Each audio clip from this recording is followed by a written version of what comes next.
The Big Ten regular season has finally concluded, and it is once again that time of year, time to fill out brackets, the Big Ten tournament. We're going to preview that, bracketology, and everything else for the upcoming couple of weeks of the best season in sports. We'll preview all that coming up right now on Boilers in the Stands. It's Zach Eady with Purdue men's basketball, and you're watching Boilers in the Stands.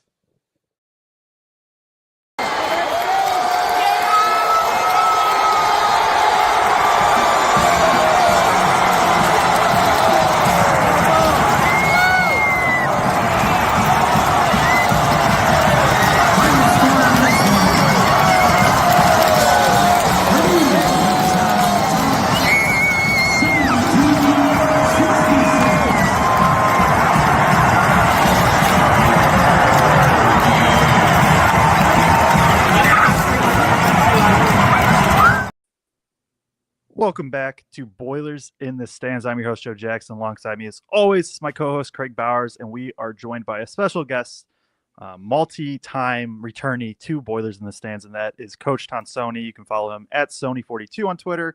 He helps run Delphi Bracketology at Delphi Brackets on Twitter or DelphiBracketology.com. It's March 9th, basically 7 days from like right now. The bracket will be revealed, and we'll be able to fill it out and all that, but there is still a lot of games to be played, especially in the Big Ten tournaments and obviously all of the other major conference tournaments that will in some capacity affect the seeding. So we're going to go through, talk about the bracketology, where Purdue stands, where the rest of the Big Ten stands, and then later in the show, I think we're going to do a little bit of a preview on the Big Ten tourney. So Tonsoni, throw it to you. How you doing? Appreciate you coming on. Thanks for having me. It's always fun talking with you guys. And brackets. That's what I've been doing all weekend. We have a big meeting with our group of students on Tuesday night to kind of finalize before the conference tournament comes up.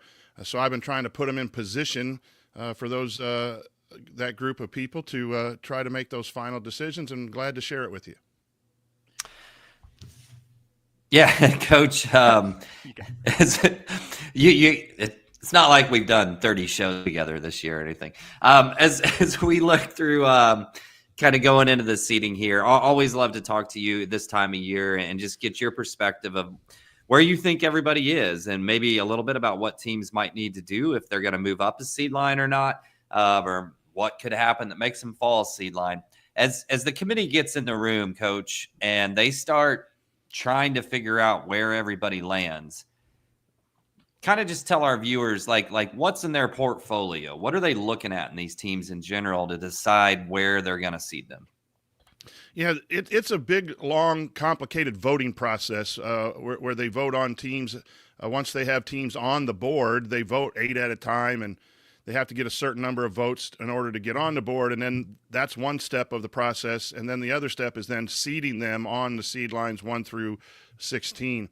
But the team sheet is just a conglomerate of data that they're looking at. And then, so you have, the quad wins and the quad losses. You have road record, strength of schedule, and metrics, the mathematical formulas that are on the team sheet. There are 6 of them that are allowed on the team sheet. And any committee member can focus on any one or an average. You'll hear us talk about average of predictive and resume metrics. Supposedly, this wins above bubble is supposed to be the new fancy metric to say what would the average team at the bubble do against the schedule that you played, and so that's looked really good in the reveal, really predictive in the reveal. So we've been using that a little bit more, and we'll see when the seeding comes out if that is a big metric. But they also have committees and subcommittees that watch all these different conferences, and they'll report out. So injuries and streaks and momentum and anything that any committee member might need to make a choice between Team A and Team B on a seed line is there. We only know the numbers. We can dig in and find some of the injury stuff and some of those narratives, but it is really well done. I respect the committee. Before I did this, I was angry when the seeds come out, and I was like Dick Vitale screaming and yelling. But I really believe that they do it as well as they can for not having a clear-cut standings board for selection. And I think it adds to the greatness of March, wondering where people are going to be, as opposed to knowing the playoff run and games behind and things of that. I think that makes that important. But there's so much, fellas, that people look at, and it's hard to know which ones each year is going to be the major emphasis of the given committee. Now, before Joe asks you another question, I got to ask you one, because there's something that drives Joe nuts. So I got to get to it right away. I was too. Oh, you go ahead. You go ahead then. I didn't know if you were going to ask. You asked. So. I was more of a comment. So you ask a question, and then I'll finish up with my comments. Okay. As we talk about quad 1, quad 2, quad 3, quad 4, let's say Purdue goes on the road. Whether they beat the number 1 team in the net ranking or the number 75 team in the net ranking, it's still considered a quad 1 win. When they actually get in that room, are they digging deeper into where those teams sit in those quads? Because I know that's something that drives Joe nuts a little bit, is that we got this huge wide range of what like a quad 1 win might be. Yeah, absolutely. They look at, I say it's quality of your resume. So, you look at the squad that I follow, and they have 5 quad 2 wins, but they're really of low variety, right? Versus another team who has 5 quad 2 wins that are in the top 30.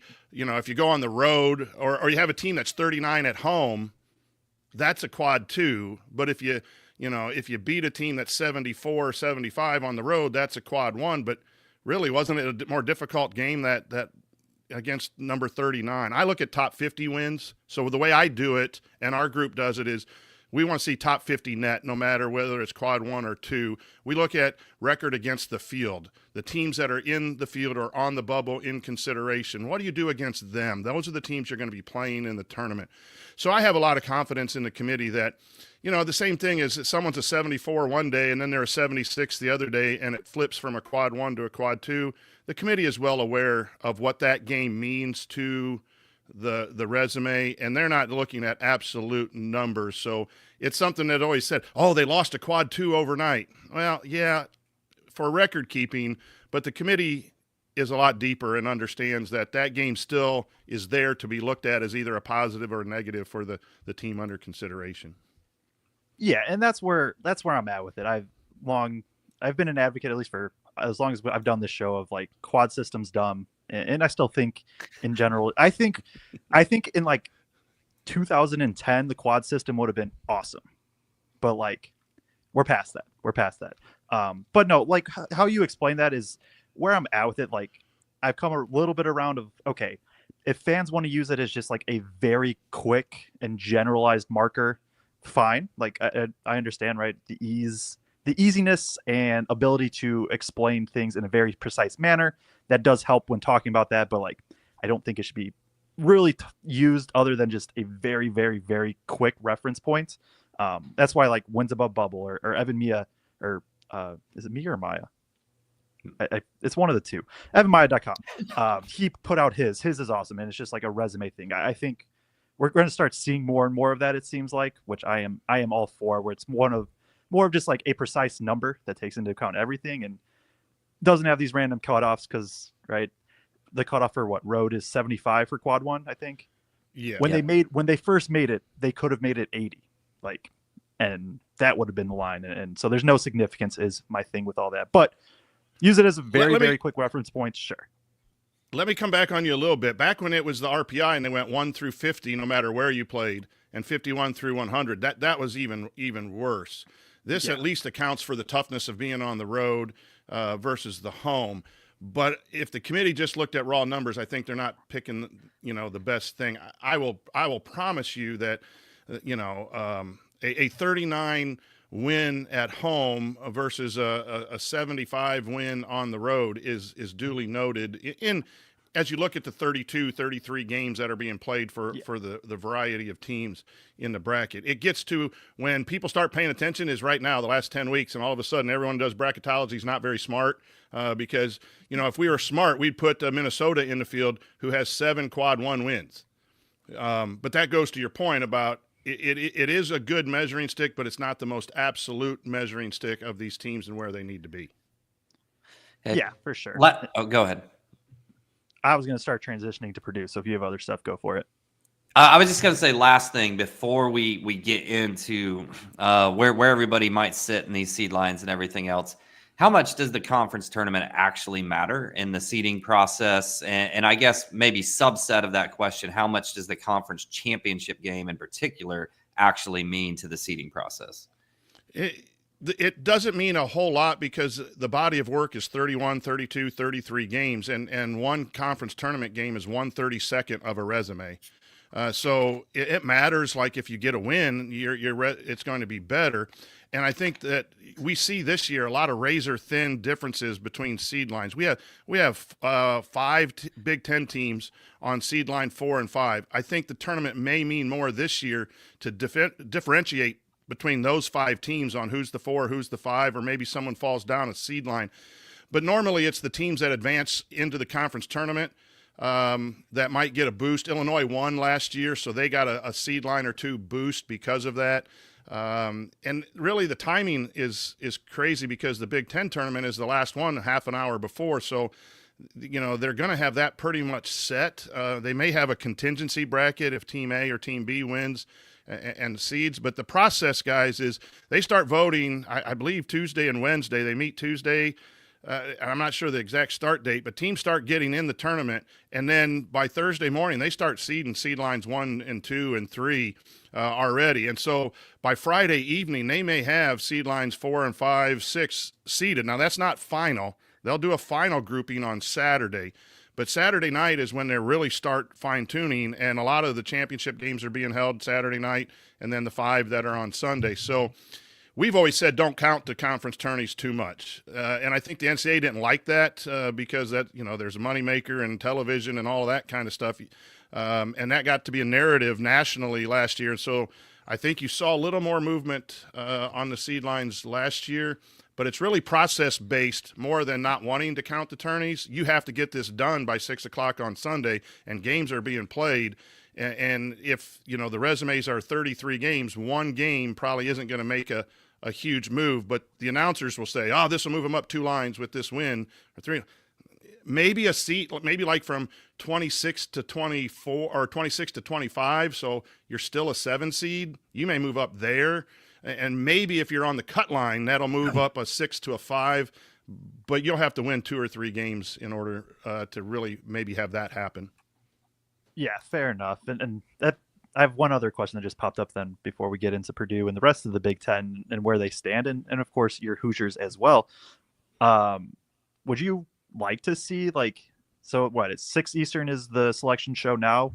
Would you like to see that push back to even 7:30 if it means that they get a little bit more time after these conference championships, or you think at the end of the day it doesn't matter too much? The ideal thing is to keep it on Sunday and have all the conference tournaments done on Saturday, but you give up a lot of TV windows. You have 5 games that people are watching into the lead up, right? But that way you have everything set and you have roughly 24 hours, or let's say the games get done at midnight. You have a full afternoon to fully vet and make sure all of the things are finalized. I mean, that makes sense to me. A few, I don't know, maybe it's 5 or 6 years now, but A&M and Kentucky were playing in the championship, and the team who won ended up seeded 1 seed lower, and it made no sense, right? Because they already had it done, because the SEC gets done at 3:30. They already had it done. Both the teams were really good, and they were set. I just think that's not ideal, but I know money dictates a lot of stuff, and I don't think you'll ever see it changed. Fair enough. So let's get into it. Let's get into Purdue. We'll pull up the seed list graphic that Kraig made before the show. On the left, you have bracket matrix, which is just the combination of however many bracketologists that submit to it. 92, it looks like, based on just bracketmatrix.com right now. And then on the right is Delphi Bracketology's updated seed list. So you can look and see here. Purdue is a 4 seed along with Wisconsin. Let's just focus in on Purdue right now. We just talked about the Big Ten tournament and how maybe the championships don't matter as much or anything like that. I think when pretty much anybody looks at this specific brackets, you look at Auburn and Duke especially as 1 seeds, Houston, also even Florida or whoever's kind of in that 4th, but especially Auburn, Duke, Houston, you're like, would like to avoid those teams as long as possible. And what that means is try to get to the 3 seed. So I think the biggest question that all Purdue fans are going to have is, what is there anything that they can do to get to that 3 seed, or is it more of they kind of just have to hope some other teams lose and they win and maybe they'll move up? I think it's a combination of both. I think if you want to get to the 3 seed line, Purdue has to win 2 games, and I think that puts them in the semifinals. And depending on who you play, it's going to be a quad 1 or quad 2, most likely on a neutral. The thing that is in Purdue's favor is they were thought of very highly at the reveal. They were a 2 seed. And I think they've struggled a little bit since that reveal. So how is the committee going to evaluate that? But the one thing that is very difficult, and there's several big teams like that. Wisconsin was thought of highly as well, and they've struggled down the stretch. It is a body of work, and that you're supposed to consider games in November and December as just as important as the games that just were played. However, psychologically, you have seen teams struggle, and is that more a reflection of who they truly are and who they truly are in March than when they were in November? I think each individual committee member has to try to balance that fairly. So, we're looking. Purdue has a really good. They have 7 quad 1 wins and 8 quad 2, 15. That is more than Kentucky on the 2 seed line. That is more than Iowa State on the 2 seed line. So it's more than Texas Tech or on the 3 seed line. I'm sorry. So yeah, I'm sorry. The 3 seed. My eyes got big there for a second. Yeah, Coach. They have more quad 1 and 2 records wins in a body of work. So you want the committee members to think November, December, and that more than recently. So I think if you get a couple wins and balance out that quad 1 record, that could move Purdue up to the 3. And kind of they have to make a long trip, right? You can't just like they're 7-9 in quad 1. If you win 2 games or get to the championship and you're 9-9 and end up 9-10, that might do it if A&M, Iowa State lose early, right? So I think there's a combination of things to move up. Yeah, and I think as you talking about those teams, and you mentioned some of the other ones around them, it seems like a lot of those teams, or several of those teams in that 3, 4, 5 seed line, have struggled of late. Whether that's Wisconsin, Iowa State went through a stretch where they struggled, Kentucky went through a stretch where they struggled, Purdue as well, A&M. So, I mean, I think Purdue fans or fans of any team in general just kind of get in their silo of I'm looking at my team and what my team is doing, and you have to look out at what everybody else is doing there too. On the flip side, you have some teams that are charging that maybe had struggles early that are coming up, like in Arizona or something like that. Specifically, where do you have Purdue on the within the 4s right now? Yeah, so we have them 14th overall, which puts them the second best 4 seed. Ahead of Oregon, Clemson, Maryland, Arizona, Michigan, the teams that are behind them that you don't want to lose that first game on Thursday night and then be sitting there watching, Maryland go to the championship or Arizona make a run in the Big 12, Clemson making a run in the ACC. And I'm saying make a run because really to move that much, like down 14, down to 17 or 18, Purdue would have to lose, and all of those teams might have to get to the championship game, maybe semifinals or championship game. So that's what I was kind of going here, where I was going to ask you is if Purdue would happen to lose to USC or Rutgers, which being at a neutral court would be a quad 2, most likely. Correct. Loss, maybe a quad 3. I'd have to check what their net is for Rutgers anyway. But in that situation, I guess where I was going with that, if they would happen to lose that first game, then there is a chance they could drop down to a 5, right? But you're saying other teams are also going to have to make a run? Yeah. That they're competing with? And it depends. Like we have a tough time with Maryland. Their numbers look good, but they beat up a lot of bad teams to get the high net. They're 324 strength of schedule, and they really didn't beat anybody in the non-conference. If that's an emphasis, then they're going to stay on a 5. But Purdue is below 500, along with Wisconsin in quad 1, but they have 8 quad 2 wins, and same as Oregon has 6. You look at the balance. They're right there. Michigan has 7 road wins in quad 1, which is really solid too. But they've struggled down the stretch, as well. They're sitting with 9 quad one wins. So you kind of, yes, I think there's a chance. Purdue, to me, is going to be a 3, 4, or 5 with a high percentage on the 4 seed line. Is the best I can tell you. I know that's a wide range, and and people say, well, Mr. Obvious there, that's 12 spots, but I think Purdue is really a solid at the 4. I would lean that it's the decision's going to be between a 3 and a 4 because of their body of work, and they were a 2 seed when the reveal, and like you said, everyone kind of struggled. So I can see we had Purdue at 3 just until recently. Kentucky gets the win at Missouri when Purdue loses at Illinois. That combination and being only 2 seed lines away, or 2 true seed lines, the difference between 12, 13, and 14 happened on that over the weekend. That could very well happen again in the reverse. Yeah, for sure. And I was just kind of quickly going through some things. The Evan Mia team resume tool that, like I said before, I think is awesome. He has them 18th Purdue, and that squarely puts them into the 3 to 5 seed range. It is funny. Oregon's 15th, Wisconsin 16th, Maryland 17th, Purdue 18th, Michigan 19th. There is a lot of Big Ten teams in that area. The Big Ten, honestly, has kind of played out how everybody thought it would preseason, just different teams. In terms of wins above bubble, that's Torvik's metric. They are 21st, sandwiched between Maryland and Michigan. I guess, right, so we talked about they could be a 3, they could be a 5. 3 or 4 is most likely scenario. Win game 1, you're feeling at least pretty good about a 4 seed at minimum. What goes into where they play? And maybe even before that, this is more of a personal question because me and Kraig were discussing this and weren't 1000% sure. Do you know if like the first and second round matchups, like Milwaukee is a site, correct? Do they only get like certain seed games, or can like do they only get like a 3 in the 6, or do you know how that works?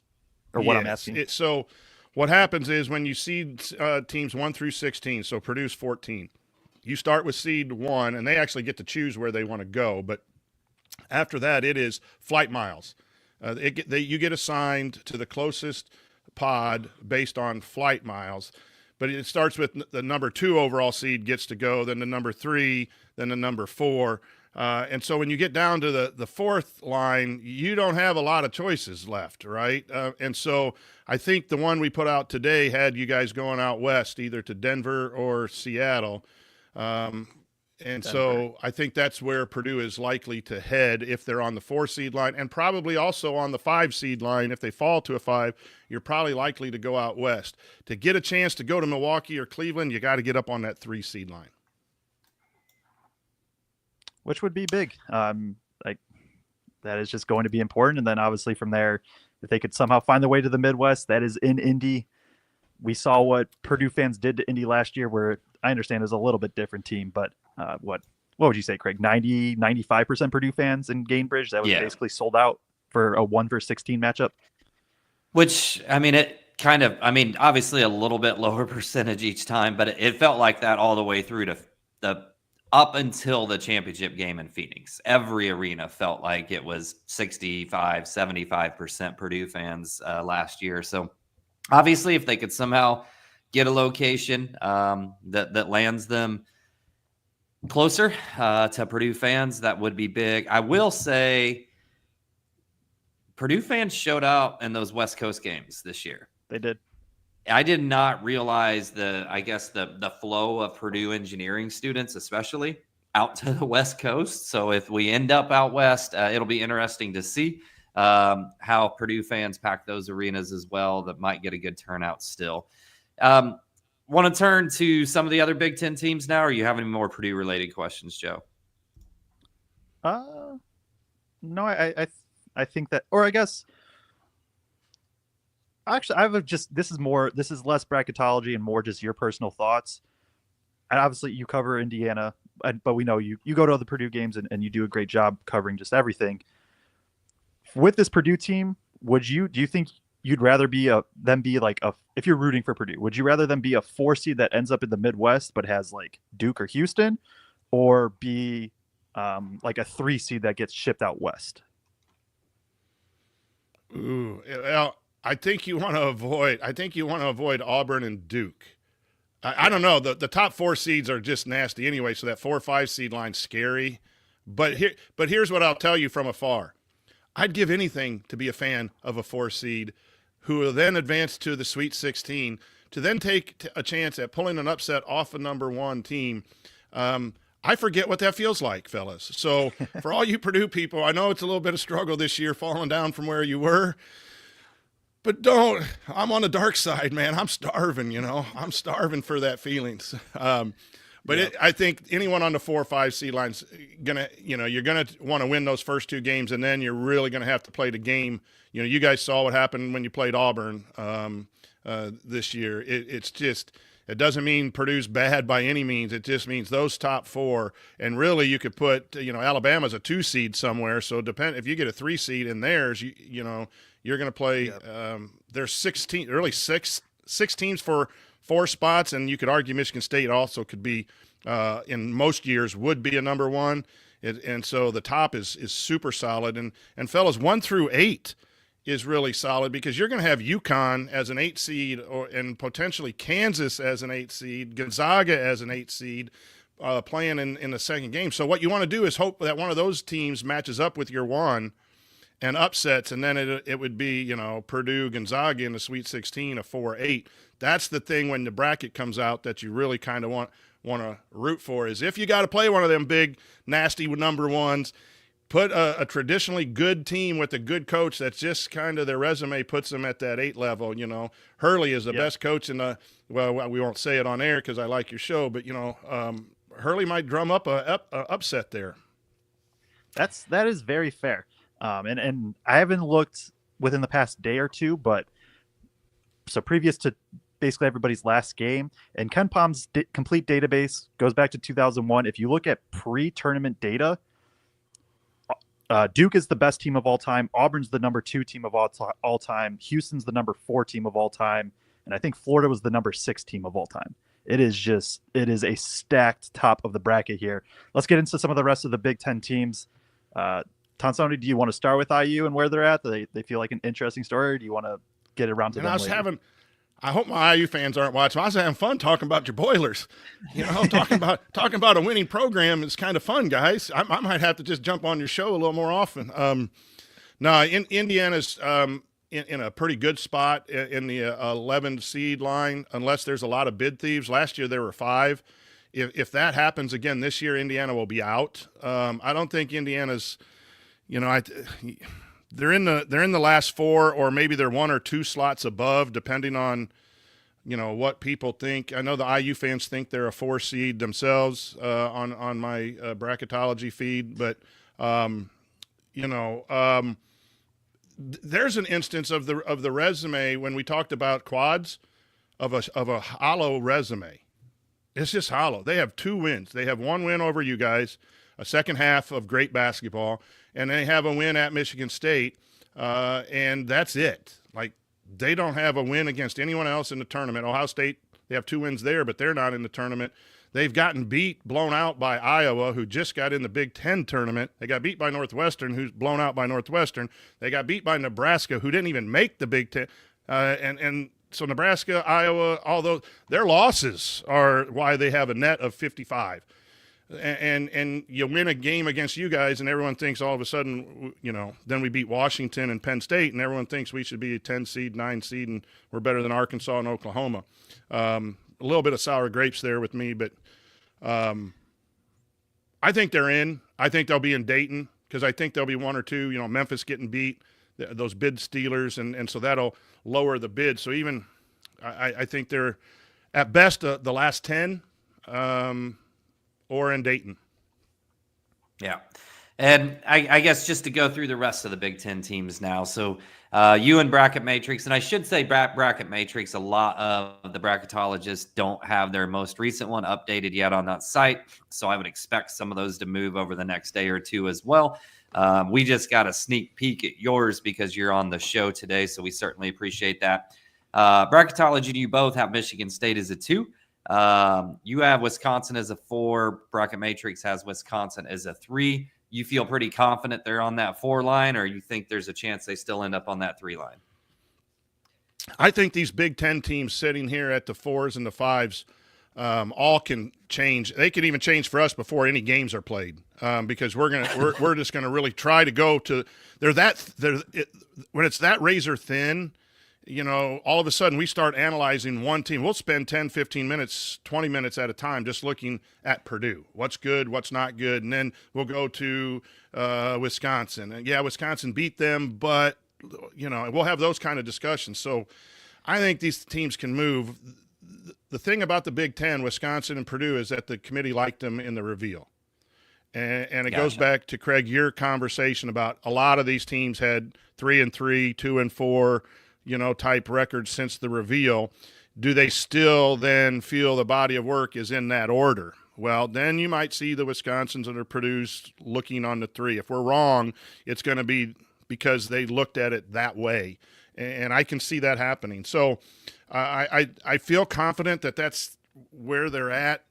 Like if I were on the committee and I was trying to vote, this is probably how I would vote a little bit. Although I'm trying to predict the committee. If I were voting, UC Davis would be in, UC Irvine. Like I'd get 3 or 4 mid-majors because that's what I love to see on the back end.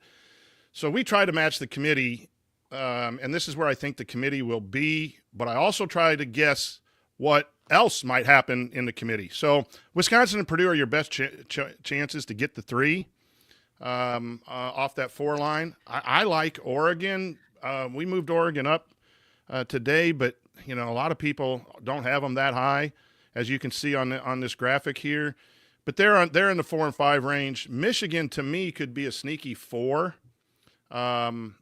because they have 9 quad 1 wins, and you go body of work and just forget their 3-game losing streak to end the season. If we were talking 10 days ago, Michigan's probably pushing for a 3. Yeah. Is it just Maryland's strength of schedule and non-conference that's keeping them at a 5? Yeah, for us in our thinking right now, that 10 looks great, and I'm getting to their team sheet on another page here, and so you beat Bucknell by 24, you beat Manhattan by 30, you beat Mount St. Mary's by, I could go on and on. There's St. Francis, they beat a 308 team by 40. Their numbers are kind of fraudulent when you look at the predictive metrics. And so their predictive metrics have them as a 3 or a 4. The resume has them as a 5. And so we're leaning more towards the 5. Their best non-conference win was against Villanova. They only played 3 non-conference teams that weren't quad 4. They beat Syracuse by 27. There's another big blowout. And what's wrong with the net is the blowouts count a little bit more. Villanova, they beat by 1 on a neutral, and they lost at home against Marquette. Everything else was done in league.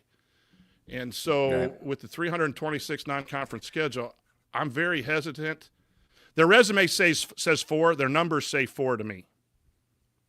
But I think they're a 5 with what I just reeled off. And just to round out the rest of the Big Ten teams quick, you've got UCLA as a 6, Illinois as a 6, Ohio State is a 12 right now, and Indiana as an 11. Are those both playing games for Ohio State and Indiana? I forgot what you said about Indiana earlier. Yeah. Whether or not. As of right now, playing games. The thing with Illinois is they're 8-9 in quad 1, and they went through a month of just torturous injuries and sickness, and their team wasn't complete. And then all of a sudden, their team gets a little complete, and they get 2 or 3 games in a row. So the committee's going to say, are they healthy again?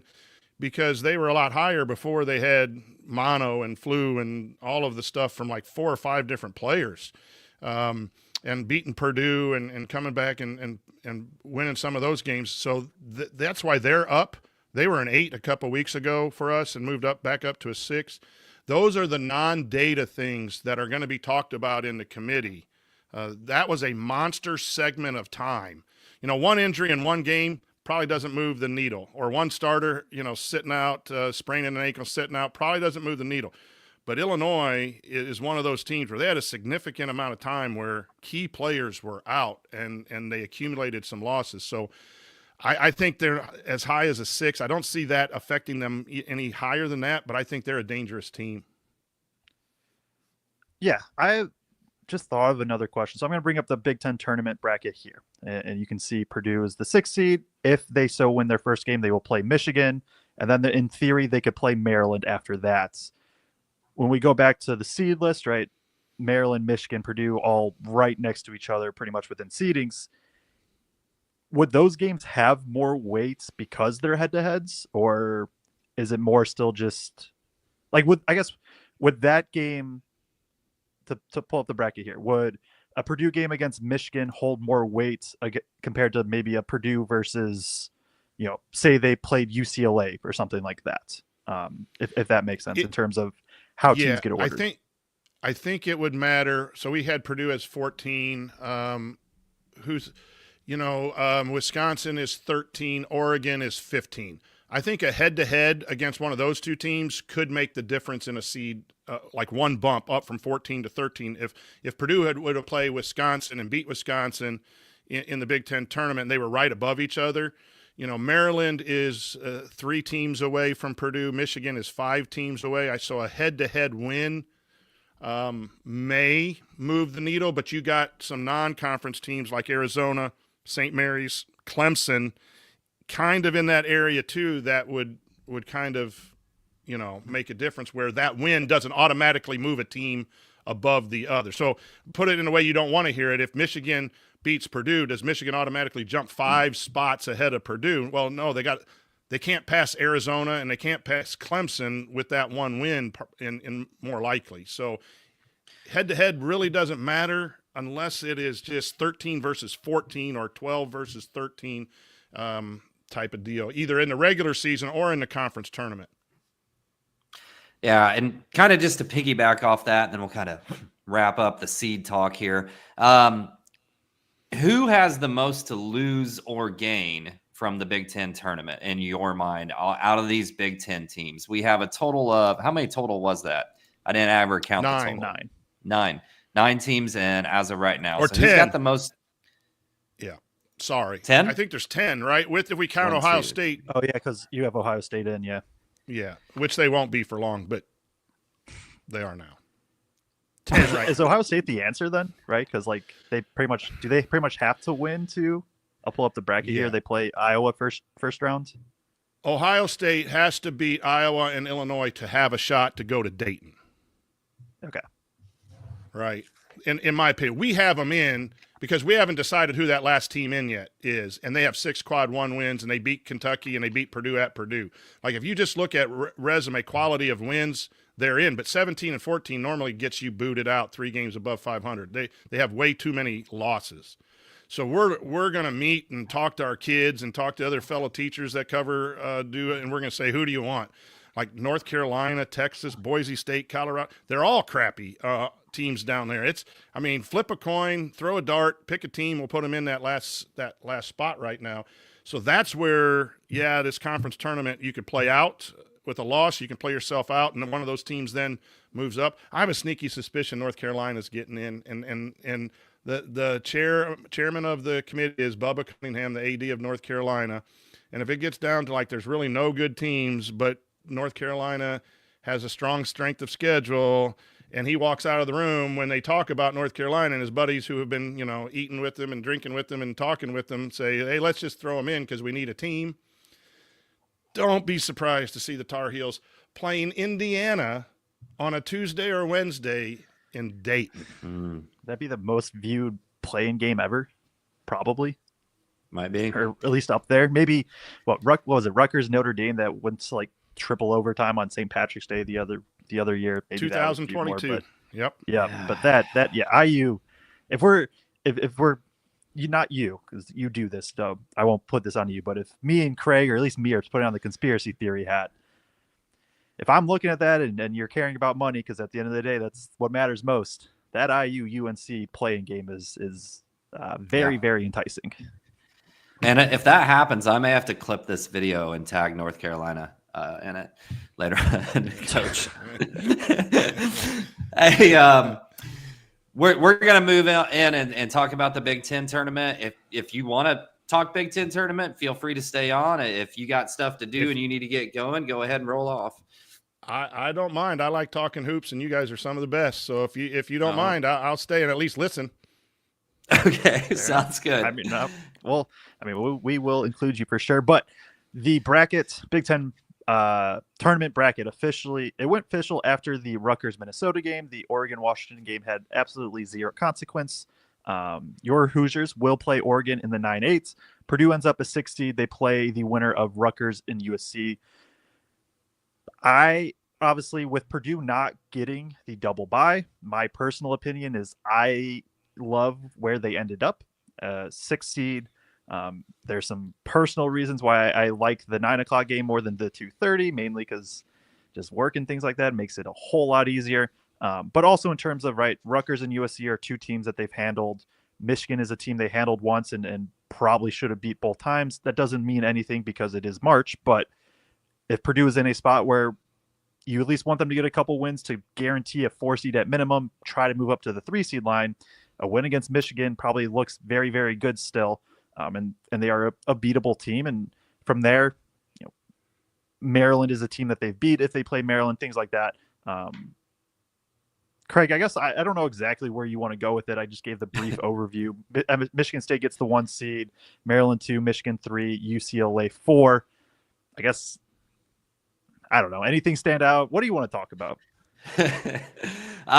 Just from the Purdue side of this, I'm with you 100%. If Purdue wasn't going to get the double bye, I think you couldn't have asked for a better draw here. I mean, I guess the one thing you're scared of is just, oh, hey, Ace Bailey and Dylan Harper could just go off for 60 between the two of them on any given night. And they're both the type of guys that might rise up in huge settings. I just don't. Purdue's handled them twice. They handled them at Rutgers. They handled them at Purdue.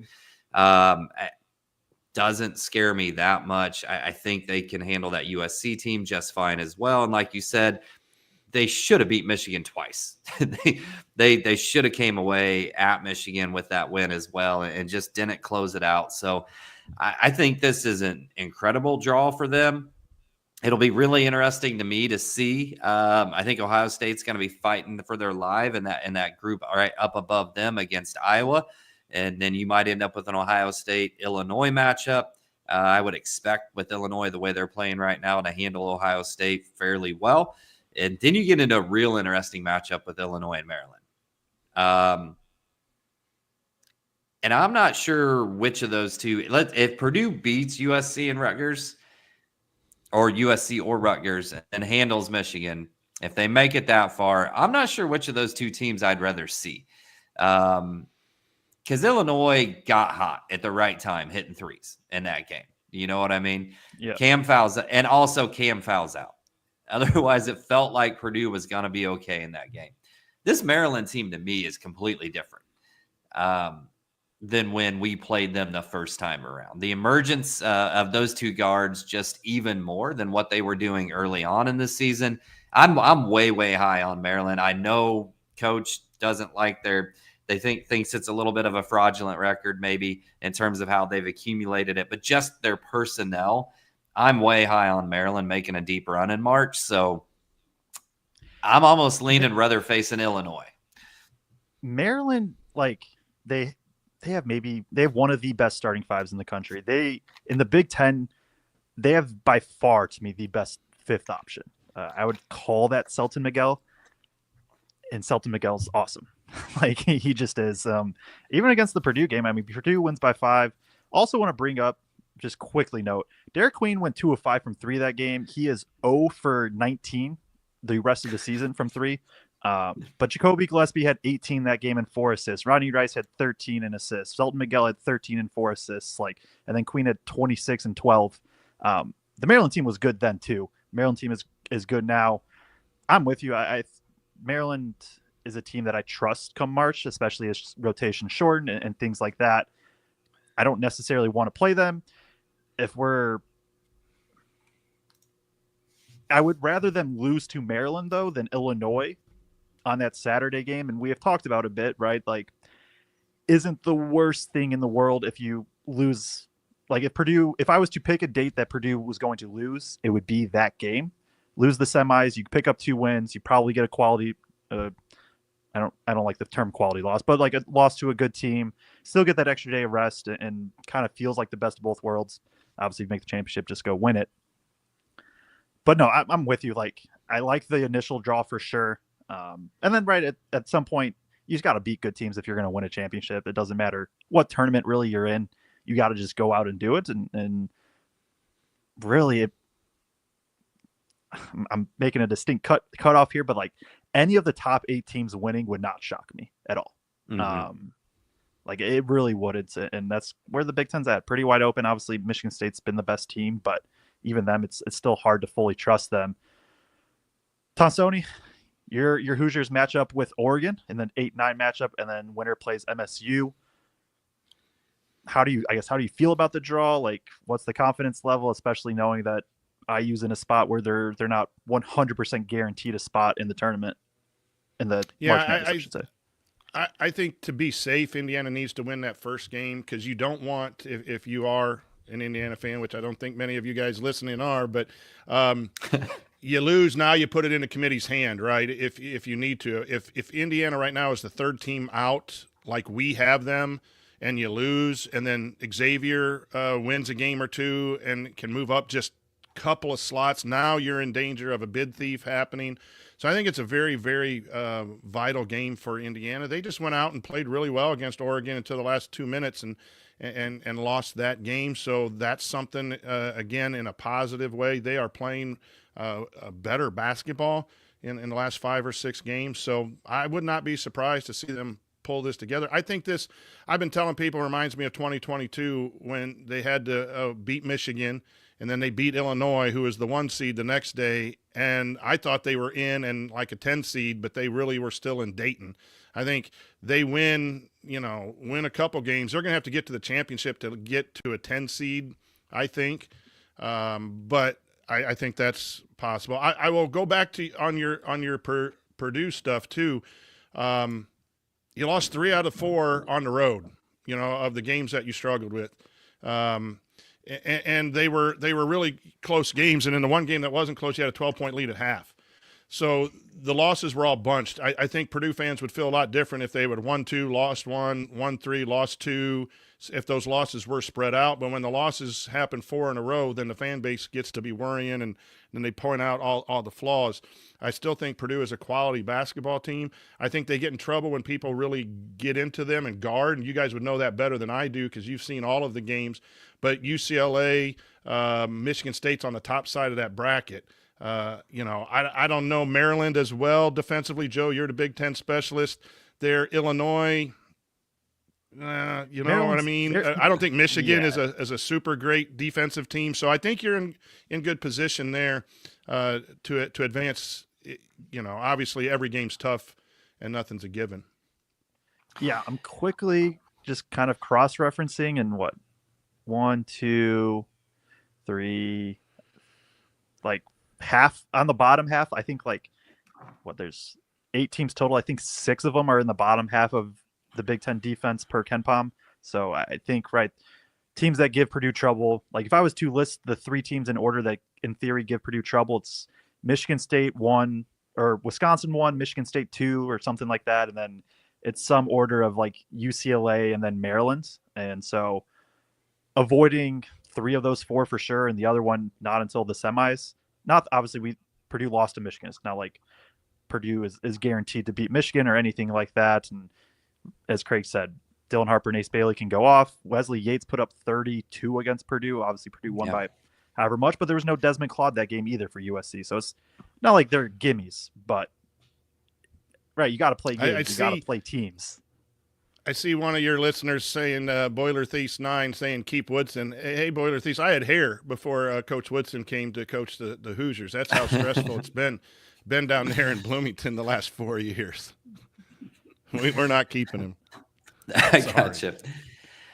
From getting into the tournament standpoint, seeding standpoint, is it better that IU got a Big Ten tournament seed where they're only going to play quad 1 games, or would it have been better for them just where their win total is to have gotten somebody like Iowa in that first round and just add one more win to your resume?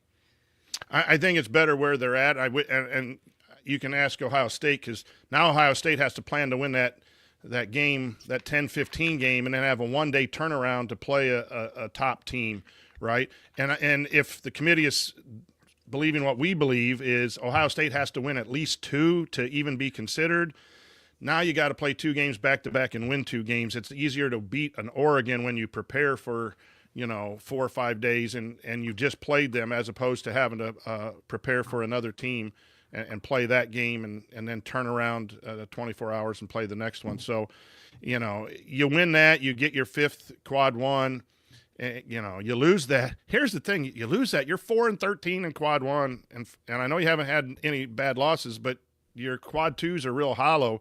It's danger time, Marie. If Right. Yeah. Well, we're like over 50 minutes. Did not plan for this to be a super long show, but I'll put you both on the spot right now. Coach, looking at this bracket, who you got winning the Big Ten tournament? Joe's right. I mean, the matchups really, really matter. I hate to go chalk and say Michigan State, but they're just absolutely boat racing good teams and playing really well. And I know one game can knock them off. I would say I'm going to go Michigan State and Illinois are the 2 teams that I think are playing the best right now. That's not playing the best over the course of the season. So I will go on record and then really suck at this prediction. Michigan State, Illinois for the championship, Michigan State winning. Joe? Yeah, I mean, this is a Big Ten tournament. You just got to pick some people and just hold your breath and be like, maybe, I don't know. Being put on the spot though,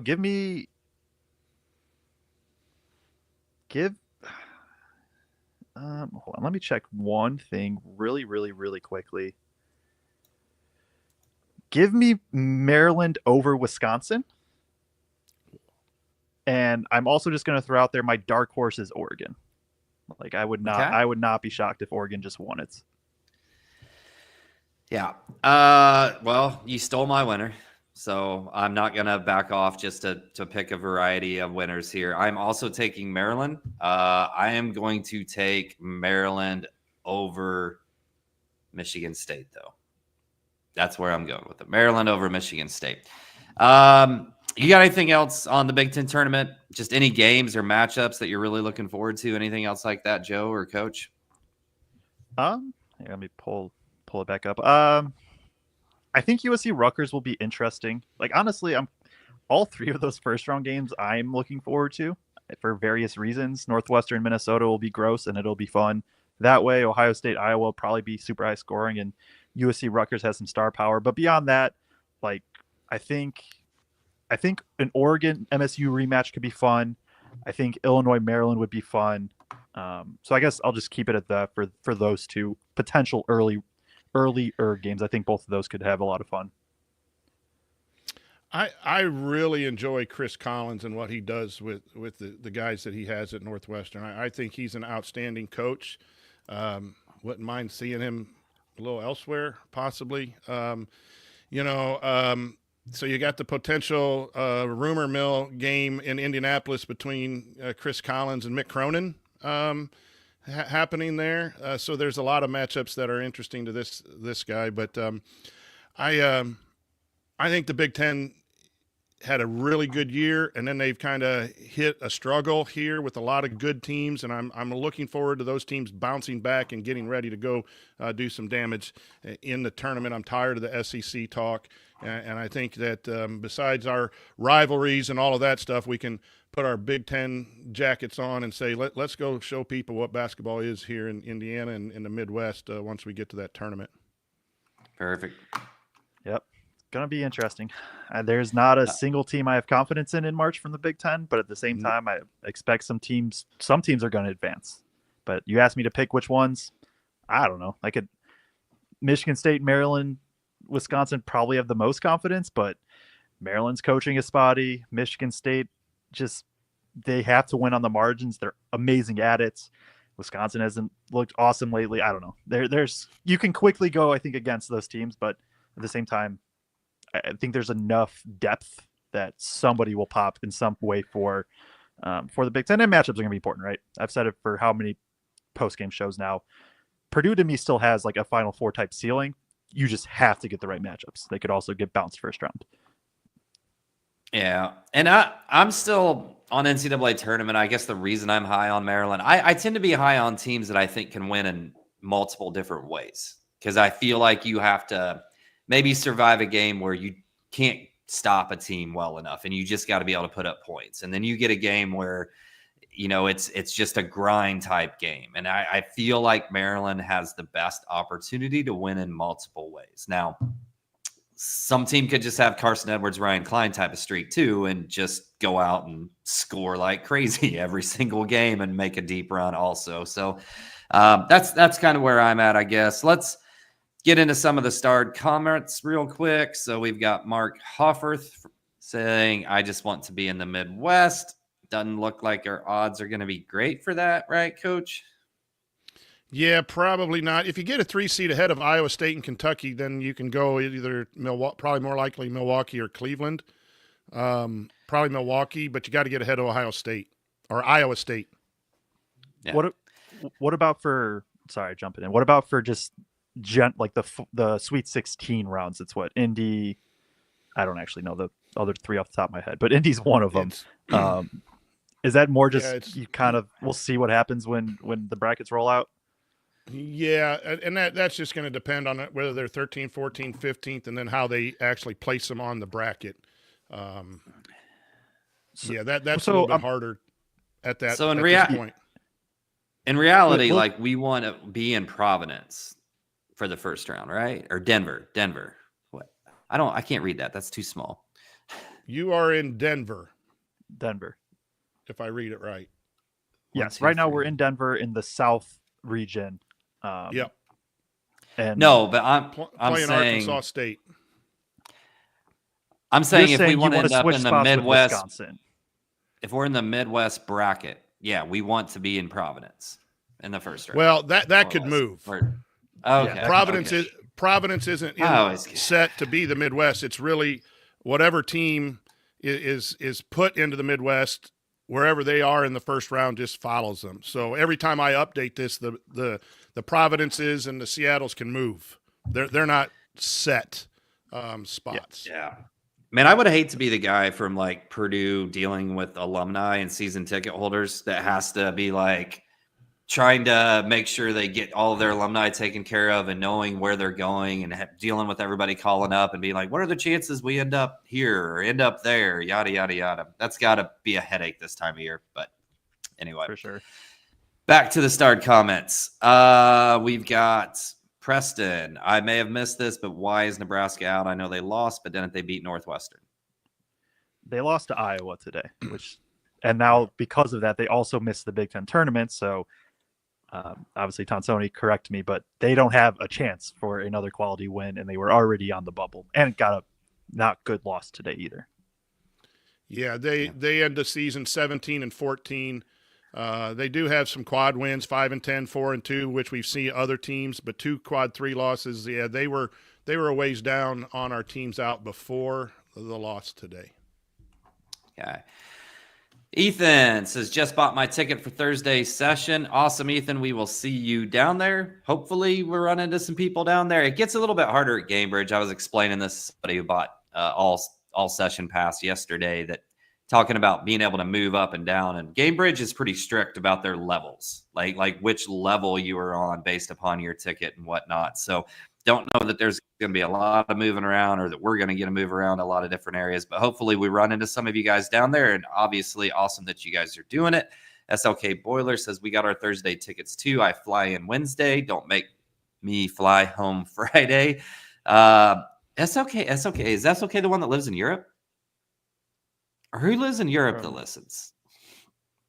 There was somebody from Germany. I forget her name.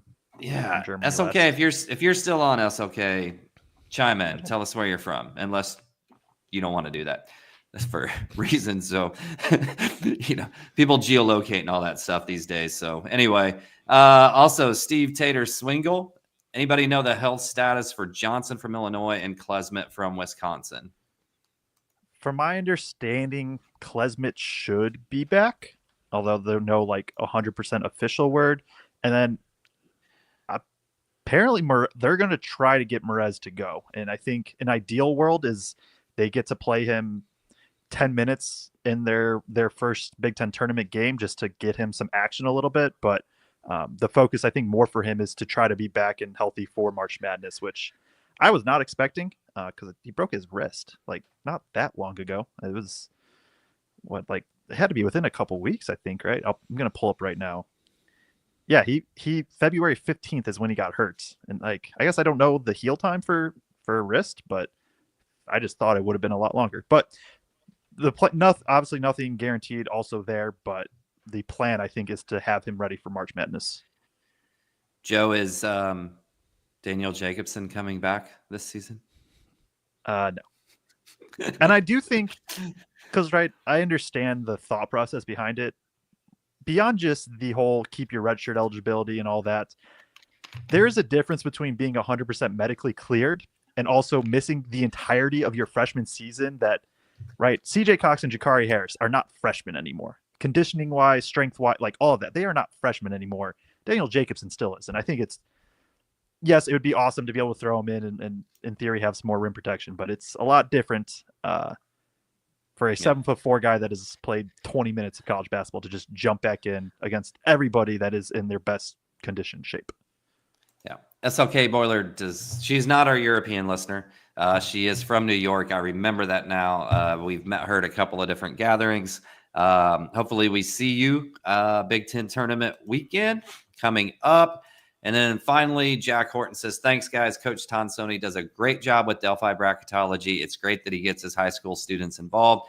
I know in previous episodes, when we've had you on in previous years, we've kind of had you describe exactly what you do with your high school students, but do think it's an awesome, awesome program, what you're doing there. I was a high school teacher for many years, so I think it is great to get students involved in any sort of way that extends or enhances learning with things that they're actually interested in outside of the classroom, especially with the way that you do it here. And also this just kind of segues in perfect so that we can thank you, Coach, for coming on. Always appreciate you having on, whether it's for the IU-Purdue matchup or as we look at the NCAA tournament as we're rolling into that at the end of the year here. So I will say good luck to you, Coach. You don't have to. I'm not going to specifically say good luck to your team, but I will say I hope you're happy for your sake after Thursday. Well, thank you to Jack for the nice comments. Our students. We have a young man who's got credentials for the Big Ten tournament for photography, and that's the first for us. Purdue has been, I'll just say this for all you, Purdue has been more than gracious with their media credentials for us and our student photographers and our students for experiencing college athletics. It's something we can't do inside the classroom, and without collaboration of the Purdue athletic department and basketball and football, it's just to see, what these kids, their eyes really big with all the production stuff that goes on. So thank you for the kind words, but really I want to pass those kind words on to Purdue and then the other schools too that allow us to go, especially allow me to go, and every once in a while we can go to bigger events with students. But guys, no, it's great to be on, and I appreciate it. I appreciate your work, and I too will not wish you luck necessarily, but we'll have a new coach down there in Bloomington soon, and then I'll be really happy. So we'll just leave it at that. But have a good run in the tournament. I'll see you down there Thursday and Friday. Oh, no. Now we're going to have the Midwest goodbye. How are you? You thought you were getting out of here, Tom. Braggs, what's going on, buddy? Hanging. How are you, Coach? Really, really good. Really good, fun time of the year. Did you enjoy that IU win over Purdue? It ruined my life personally. Well, we're live here, and there might be somebody listening, so I can text you what I really really wanted to happen and thought. But no, yeah, it's always good in a rivalry to get a win. So yeah, It's not as fun anymore knowing you guys. You know, when I hated everyone on the other side, it was a lot more fun. But now I like Boilers in the stands, and so anyway, Well, we yeah, I appreciate did. it. And I guess at the very least, it springboarded IU into the tournament. And when both teams are in the tournament, it makes for more fun conversation. But yeah, I just got back here. We were out for a second, and I figured I'd pop in and say hello. I saw you have Purdue as a 4 seed, so that makes me happy. Looking forward to a fun Big Ten tournament. But we'll cut you loose. I won't Midwestern goodbye you. You can leave, but these two can't. Well, now that Bragg's is on, I'm jumping off before we're on for another 45 Well, minutes. me and you probably could go 30 minutes talking about what the Bears are going to do tomorrow, but we can save that through text. Absolutely. Fellas, it's been a good run. We'll see you soon. Yes, sir. Yep. All right. Goodbye. Yes, sir. See Have ya. a good one. That is Coach Tonsoni, the man, the myth, the legend from Assembly Call. Kraig, you coming back on or not? He's trying to leave. I thought you guys were getting into Bears talk, so there was no point for me to be No there. Bears so. talk. No Bears talk. I'm certainly excited for tomorrow. But yes, here I am in the flesh. I'm okay. But I was out for a minute, so I couldn't do today's show. But hey, I know you guys got to go, and you guys have talked about all this, but it is exciting. It does seem like while Purdue didn't get the double bye into Friday, they seem to have gotten the good draw. So, a favorable matchup potentially against USC or Rutgers, two teams that, going into the season, like when you played those teams during the season, like, yeah, you should beat those teams handedly. And they did. So let's see them do it again. A home court advantage in Indianapolis. And then, a little bit of a revenge game against Michigan, right? So I like the path. Might be able to get Purdue back on some positive momentum heading into March Madness. Yeah, and that's all you can kind of ask for right now is just get things rolling again. And right, if they get hot for the next handful of games, the 4-game losing streak, nobody will ever really remember, right? Or it'll be in 5 years when Purdue goes through another stretch, I'm sure at some point of they lose a couple games down the stretch, we'll be like, well, remember 2025 when they lost like 5 of their last 7, but then they still ended up in the Elite Eights. Like, if that happens, that's how it'll be remembered. And they obviously had the opportunity to do just that. Well, and I know we are always kind of indifferent, Kraig, about how deep we want them to go in the Big Ten tournament, save your energy for the March Madness. But if they were to get to Sunday, I think obviously we've always said if you're going to get all the way to the championship, you might as well win it. And so at least for this season, depending how March can play out from a ceiling standpoint, if they were able to get one banner, like if they were able to win it and have one banner to take home for the year, that's not a terrible outcome in terms of experience and confidence going into what is going to be next year primed for a huge season of expectations. Because this season, I think so far, I think they've superseded their initial expectations and then kind of underperformed to what their readjusted expectations were halfway into the season, if that makes sense. Yeah, I think this year's just a little bit different in general than last year, or even really the year before for me. I feel like just kind of the way this season's gone, and we've talked about this, I think in the post-game show after Illinois, that I think this Purdue team really needs a couple of wins in the Big Ten tournament just to feel set up for the best success and kind of be in that mindset and trending the right direction going into the NCAA tournament. If they get 2, if they knock off USC or Rutgers and then Maryland, I'm kind of indifferent after that personally. They don't have to play on Sunday and they get an extra day of rest. If they end up playing a Thursday game that way or whatever, so be it. But yeah, I mean, if they get to the Big Ten tournament championship game, go ahead and win it 100%. And I do, Right, go ahead. Sorry. I'll put out a graphic some point on my Twitter. I don't know, tomorrow, next day, whatever. I was digging through, right, with how teams that made the final of the Big Ten tournament have done. And if you look historically, like it's been fine. There's Michigan State won the Big Ten title and then won the last championship in the Big Ten in 2000. Plenty of teams have made the Sweet 16, Elite Eight, made the championship, Final Fours.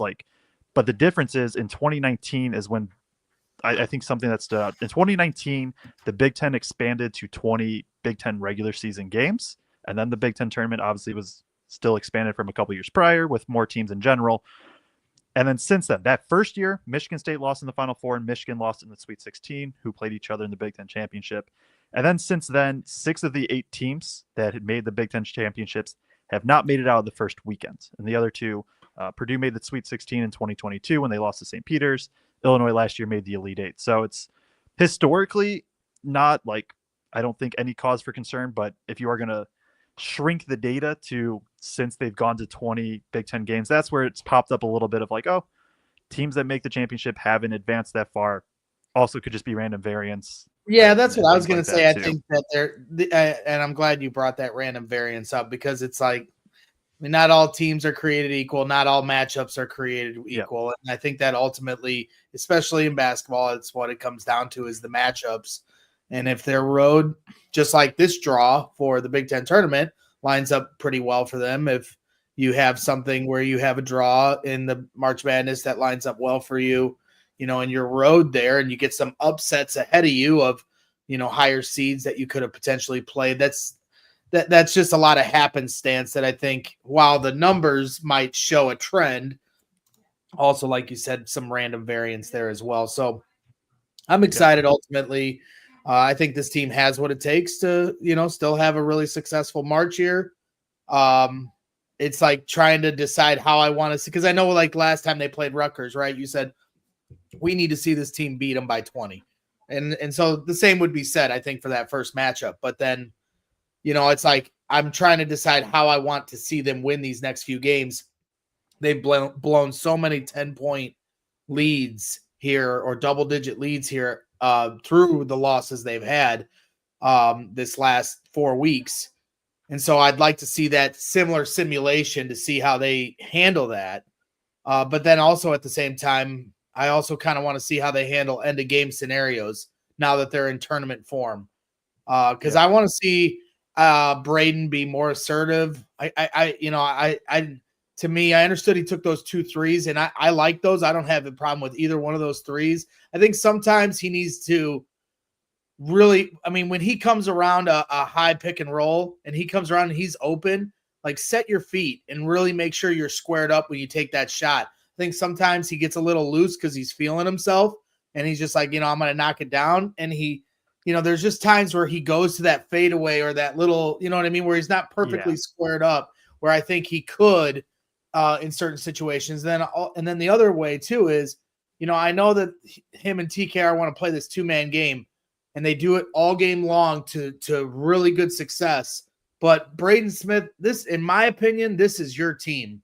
And so when you get to the end of the game, leave nothing to be denied. Go for the win. Go for the throat. And so when it got to the end and he dropped that one off to TKR, he ends up, a double team kind of closes on him. TKR gets it ripped from him. Personally, I just want to see Braden go up with it, especially when he's cooking like he was the other day. I understand TKR was also having a great game, so don't get me wrong. Just my personal preference. I want to see Braden attack this moment and take this team and own it and own this team, because this is, in my opinion, his team this year. It's his team next year, and that's nothing to take away from TKR.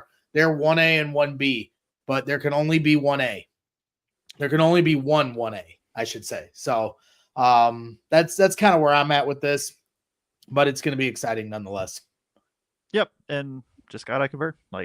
This team is a couple, good end of first halves or good end of games away from being 15-5 in the Big Ten and potentially a 3 or a 2 seed, and they could get to the 3 seed anyways. But I'm with you. Just gotta convert late game, and Painter talks about it, right? You get good shots, just gotta make them, and sometimes that's as simple as it is.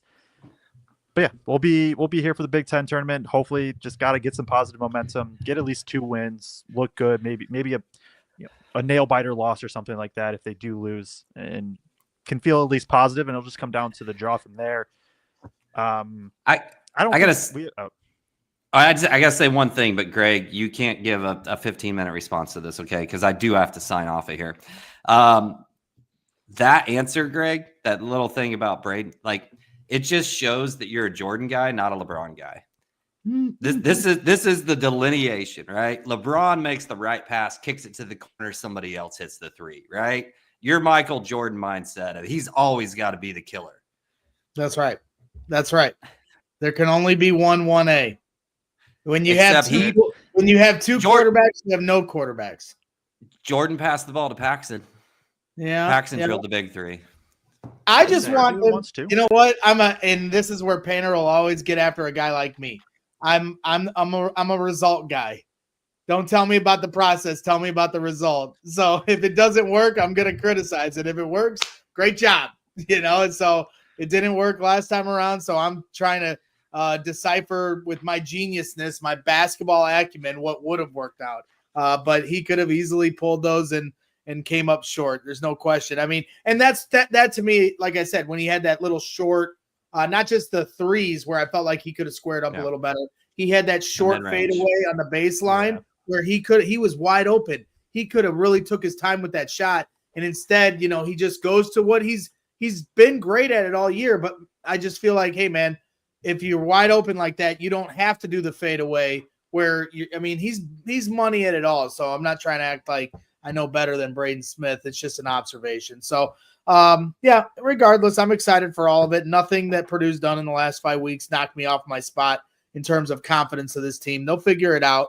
They've lost some tough road games. They've lost to some good teams. And I think the Big Ten overall is going to have a good showing in March, into March Madness, not just obviously the Big Ten tournament's always fun. So these guys will be down there. I will not. I'll be healing up this torn leg of mine here. Everything's going well at the Braggs residence. We got a cat also this weekend. So never a dull moment at this house. So we're more focused on getting the cat acclimated to the household and the family and with Addison than we're worried about my old bum leg. But I'll be in the studio in Chicago tomorrow covering the start of free agency for the Chicago Bears. These guys will be doing their thing, gearing up for a big week down in Indianapolis with the Big Ten tournament starting on Wednesday, correct?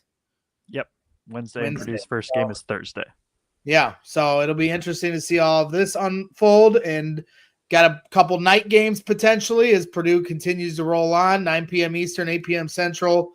For those of you that are going to be watching the post-game show, we'll be live immediately following those games because I will be able to, or at least, let's let one of these guys, get acclimated, but I'll be home. So we'll be able to go live a little quicker than if all three of us were at the stadium. So just stay with us and bear with us as we kind of have a little different process for tournament post-game shows. So we appreciate everyone's support.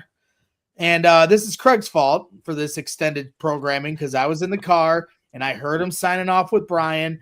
And if he wouldn't have taken as long as he did to sign off with him, I wouldn't have been able to hobble my ass into the basement and log onto the computer. Like, this stuff takes time. So, Craig, you only have yourself to blame in this regard because if you didn't pull a Greg goodbye, you clearly were doing a Braggs goodbye with Brian. Somehow I was able to get on and he was still here. So you're to blame. I'm not to blame. But then you got to hear this basketball expertise from the one and only Meatball. Yep. Feels like a good time to wrap it up then. We'll obviously appreciate Braggs hopping on and glad the surgery and all of that. Well, we will. I don't know when our next show will be. At minimum, guaranteed, we will be live Thursday after the game. Maybe we'll have a show before then. I'm not 1,000% sure one way or another. We haven't really talked about that, truthfully. Busy time of the year and exciting time of the year. We'll have you covered for sure. Post-game Thursday, 9 o'clock Eastern time. I believe the Thursday games are on Big Ten Network. Yes, Thursday and Friday, both on Big Ten Network.